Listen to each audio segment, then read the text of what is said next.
Staten Island Express continues.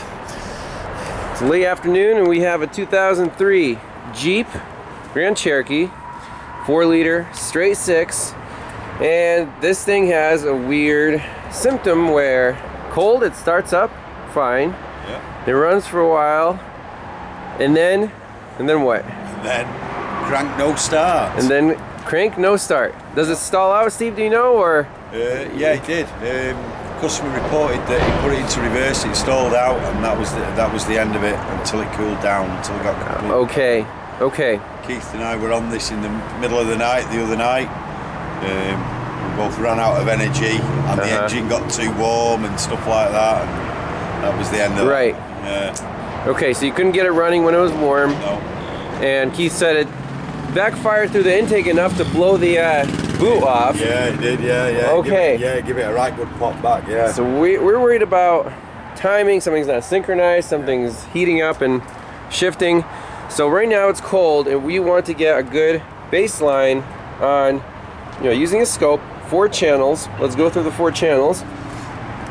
Channel 1, the blue, connected to a tan and yellow wire. That is the signal coming off of our cam sensor. Channel 1. Channel 2, red, signal off of our crank sensor. Channel 3, the green, is coming from an injector control wire, injector number 1. Finally, channel 4, the yellow, is on control wire for coil number 1, waste spark system, and coil number 1, we're just going to grab the control. So 4 channels, let's hook up the laptop, start it up, it's cold, see what happens. Alright, we got it rolling. You want to start it up, Steve?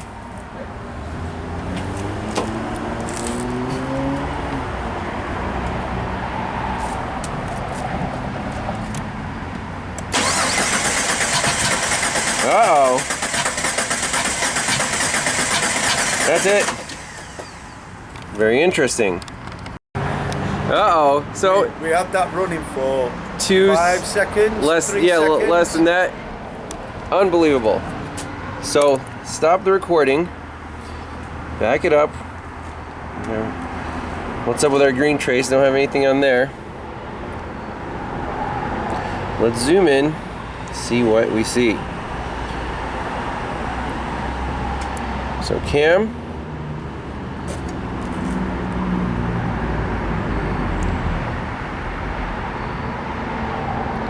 Again, it was kind of, backfiring a little bit. We got groups of 4 on the crankshaft, and you can see sometimes it speeds up a little bit, sometimes it slows down. Yep. So potentially, if we want a nice, good, clean baseline, we can unplug the ignition coil or something and just crank, see what happens. What is going on with our green and yellow trace? Well, the green doesn't look like we have anything on the injectors. Again, contact could be bad. And on our ignition coil, it looks like it's being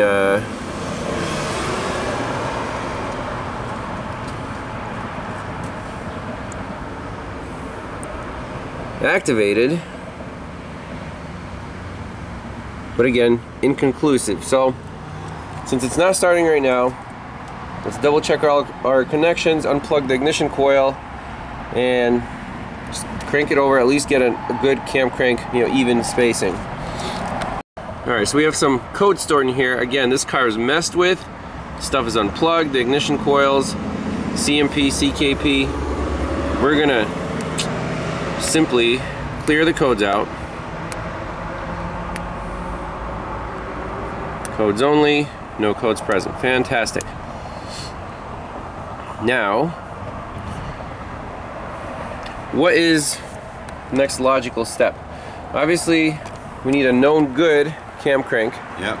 Right? And if this thing is shifted or messed up, then if the cam crank isn't in the right place, we can hear it's kind of backfiring. It's trying to do something. Yeah, but it sounds like the timing's out, doesn't it? Exactly, it sure does. Even on cranking, even the cadence of the cranking. So yeah, that's a very real possibility. I'm tempted to unplug the ignition coil, crank it just to see how the cadence is without any spitting or sputtering. See if that sounds healthy, and we'll go from there. Good call. So where we are right now, we got the ignition coil unplugged, so the yellow trace is just at 0. And we just want a nice even crank to check cam crank and 1 injector. And everything looks repeatable, consistent, pulse widths are good. Now what we need to get is a known good cam crank correlation. However, we can see that injector number 1 is firing each time, no problems. What's the next step? We can reconnect the ignition coil and see, again, crank it for a while, see if that backfire is consistent and repeatable. We could put a current clamp on all 3 coils just to see if they're firing on every cylinder stroke, and then just kind of see if something's really out of the ordinary. Alright, so we got cam crank, injector, and I put the current clamp around all 3 coil control wires, and the ignition is enabled. So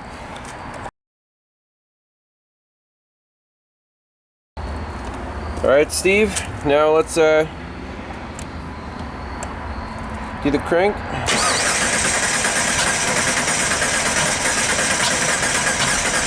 Okay, I'm gonna kill this battery before too long.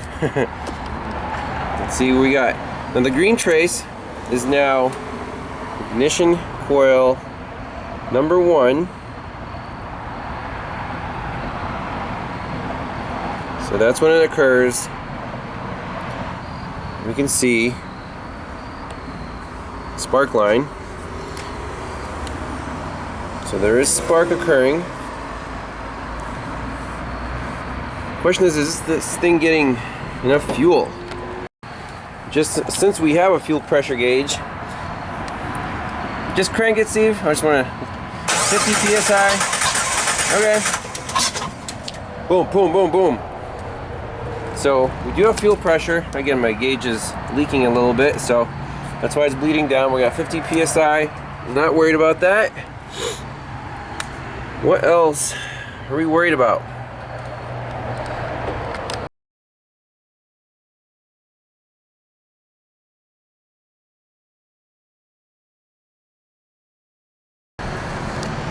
So, as you can see, it got dark, and we're still on the Jeep. So, where are we?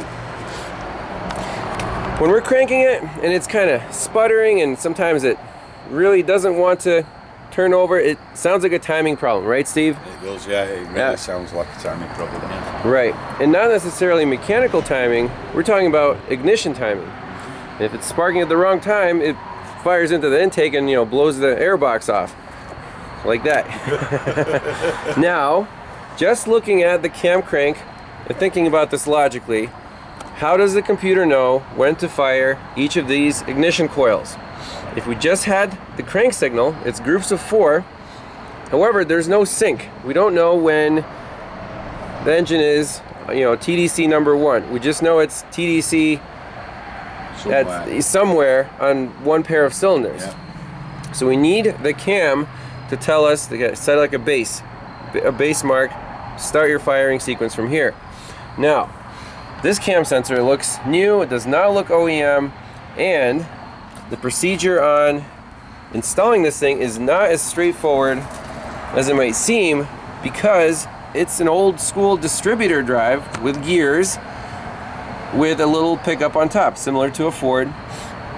They just replaced the distributor with this dummy camshaft sensor.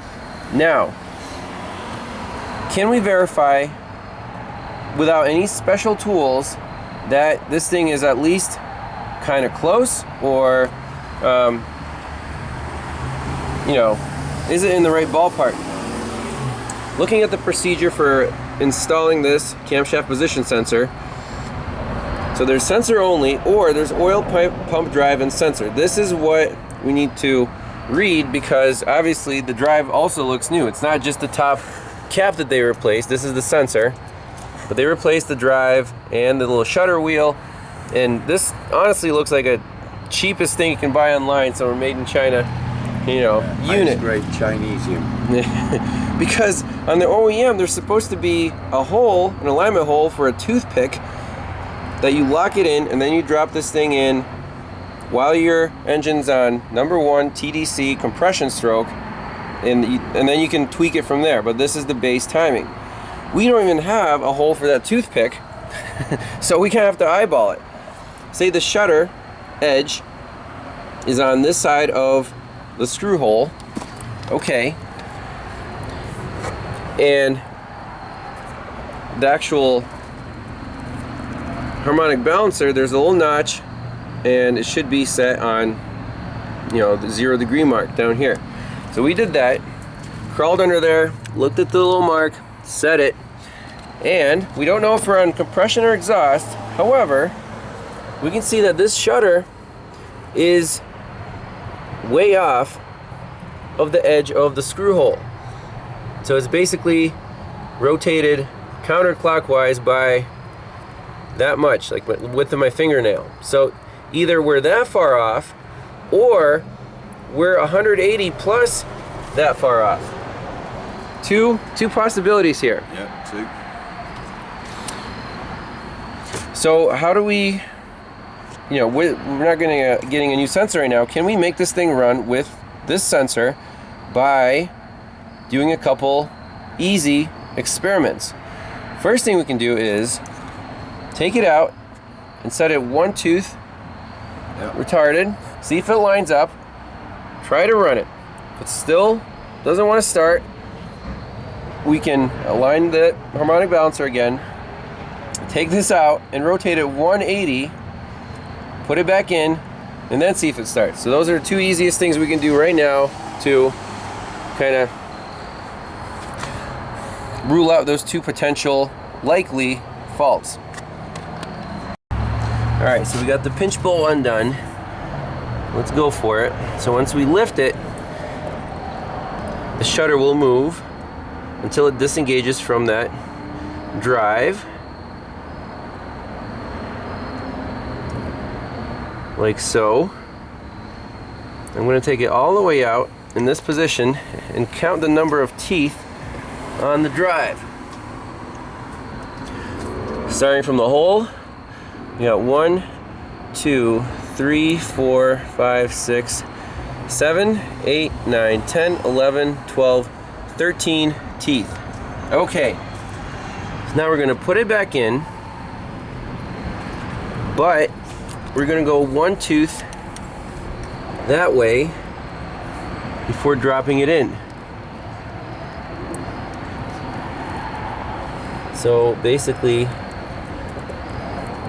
you know, rotated that much when we took it out, kind of like that. There. I like that a lot more, right, Steve? Now our shutter is right with that edge of the screw hole. On that leading edge. So now we're either aligned or we're 180 off. Yep. So let's try that. Put this pinch bolt back in.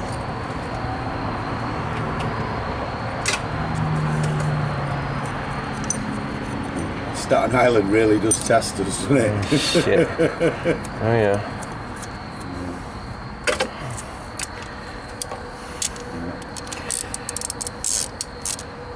So either it will run or it won't. 2 options. Yeah. Gotta get this guy back on here. Now again, this is not the OEM sensor. I don't like that. However, if it's timed right, I think it should still work.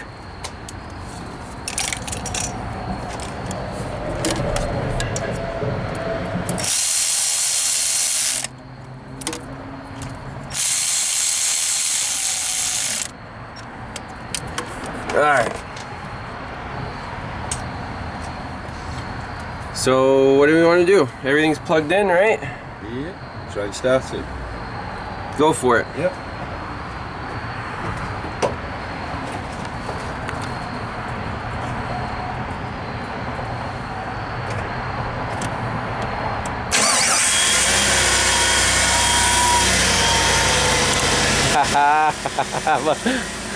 Ivan, you're awesome. that makes my day, man. 1, 2. Well, I can't say anything about missing teeth. Hey, I'd rather work on this than the Lexus. True, yeah. Let's not speak of the Lexus. At least it's only got one fuel injection system. That was almost old school, man. It was, yeah. And look at the picture. Try to make it the same. Yeah. No toothpick required. No toothpick required. No parts required. No toothpick required. So last thing we can do, we read the procedure. Truck seems to run really smooth right now. So we're close. But it said to really get it spot on, you can do the set sync on the DRB, bring it to operating temperature, and set that 0 degrees. So let's see if the snap-on has that feature. Okay, so we took a scope capture. It's running right now. You notice that the 3 groups of 4 are in this cam, period. And the ignition spikes are occurring on every 4th notch on the crankshaft. Is that good, or are we still a little bit off? We got the truck running, figured out most of the problem, but still we have to make it perfect so we can let the customer have it back. So let's poke around on the scanner, see if we can find that sync PID. So we got into this set sync signal feature, and it was at 0, and I hit on. It went up to 18, the RPMs changed, and then you hit off, it's stuck at 18. Let's try again. On. Here the RPMs go up. And it's off. Okay, let's exit. And there should be data PIDs that say, are we in sync right now? Is this where you found it, Steve? Yep. Current sync lost, current sync okay.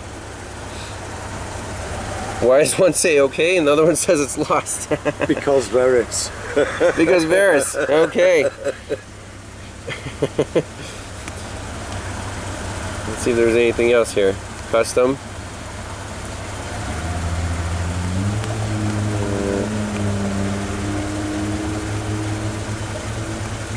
Spark advanced.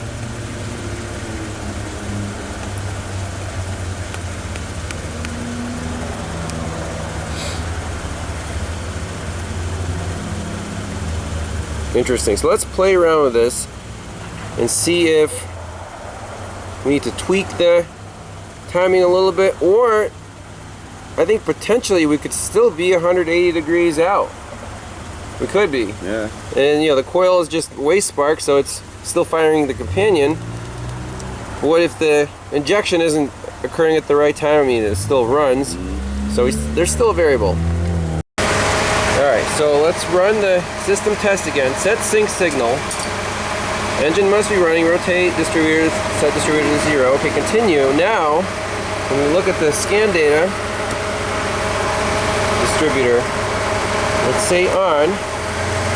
Okay, we're at 18 right now. We're going to try to set it to 0. Which way are you turning it, Steve? Anti-clockwise. Anti-clockwise.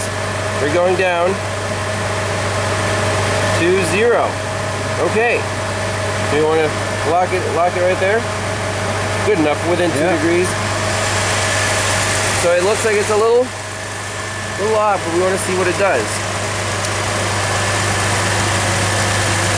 And we can actually see on the Pico. Talk to spec. We run it. Torque to spec.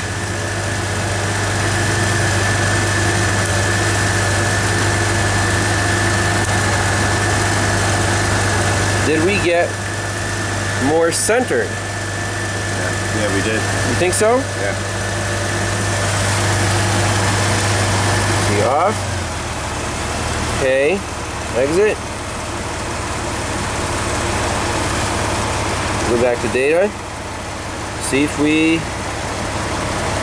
our sync is still lost or not. Maybe you should cycle the engine on and off.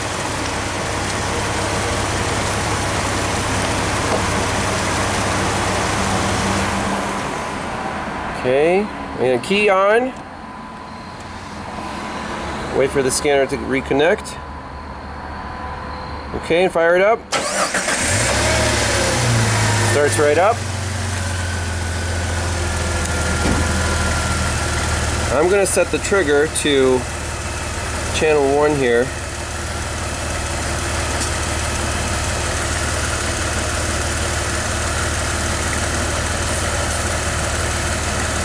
Auto, channel A.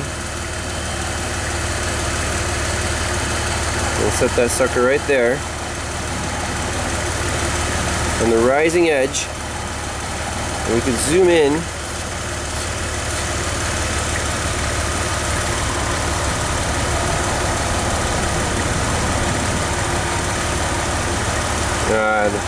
It's not really helping that much.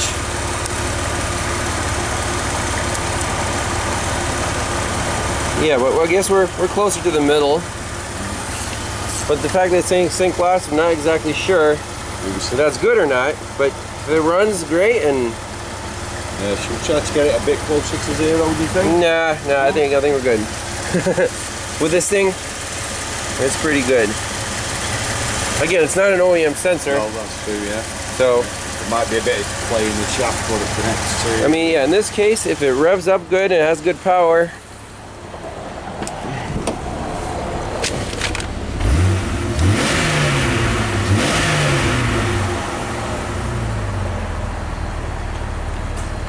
Awesome. All right, well, we'll wrap it up on the Jeep here. Time to go get some pizza. Oh. Some Staten Island Brothers pizza. Oh yeah, looking forward to that. And many more videos to come. All day tomorrow. We're gonna be at it. So, I think the Jeep is fixed. There's a known good waveform for anyone who's wondering. Check it out. The ignition pulse occurs on the 4th notch, not the 2nd one. Here's a trivia question. Why, before, was it occurring on the 2nd pulse into the 4th? Whoever can answer that, maybe he'll win something, I don't know. But have a good night. See you in the next one.